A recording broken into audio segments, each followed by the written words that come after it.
Akathethara NSS higher secondary സ്കൂളിന്റെ വാർഷികാഘോഷവും പുതുതായി നിർമ്മിച്ച ക്ലാസ് മുറി കെട്ടിടത്തിന്റെ ഉദ്ഘാടനവും നടന്നു.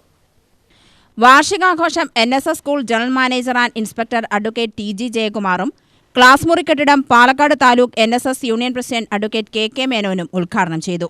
നായർ സർവീസ് സൊസൈറ്റിയുടെ കീഴിൽ ഒരു സൈനിക സ്കൂൾ ഈ വർഷം ആരംഭിച്ചിട്ടുണ്ട്.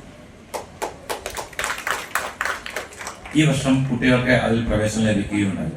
നമ്മുടെ NSS സ്കൂളുകളിൽ പഠിക്കുന്ന കുട്ടികൾക്ക് മാത്രം, അതായത് 5-ൽ നിന്ന് സൈനിക സ്കൂൾ സൊസൈറ്റി നടത്തുന്ന പരീക്ഷയിൽ പാസ്സാകുന്ന കുട്ടികൾക്ക് ഈ സ്കൂളിൽ പ്രവേശനം ലഭിക്കും. ഇത് കരമനയിലാണ്, അതായത് തിരുവനന്തപുരത്തുള്ള കരമനയിലാണ് ഇത് സ്ഥാപിച്ചിരിക്കുന്നത്. നമ്മുടെ NSS സ്കൂളുകളിൽ പഠിക്കുന്ന കുട്ടികൾക്ക് മാത്രമേ അതിന്റെ പ്രയോജനം ലഭിക്കുകയുള്ളൂ.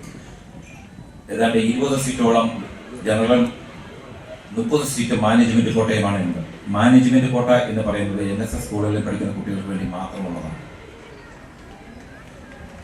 അത് നമ്മുടെ 5ാം ക്ലാസ്സിൽ പഠിക്കുന്ന കുട്ടികൾക്ക് അത് പ്രയോജനകരമാകും. നമ്മുടെ NSS സ്കൂളുകളിൽ പഠിക്കുന്ന കുട്ടികൾക്ക് സൈനിക സ്കൂളിൽ പഠിക്കാനുള്ള അവസരം ഒരുങ്ങുകയാണ്. PTA president P. Santhosh Kumar അധ്യക്ഷനായി. പ്രിൻസിപ്പൽ VK വിജയലക്ഷ്മി ആമുഖ പ്രഭാഷണം നടത്തി. ഹൈസ്കൂൾ വിഭാഗം senior assistant Latha T. Nair report അവതരിപ്പിച്ചു.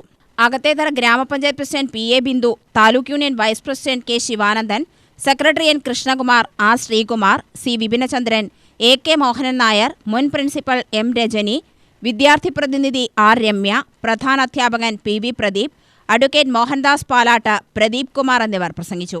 കലാകായിക മത്സരങ്ങളിൽ മികച്ച പ്രകടനം കാഴ്ചവെച്ച വിദ്യാർത്ഥികൾക്ക് സമ്മാനങ്ങൾ നൽകി.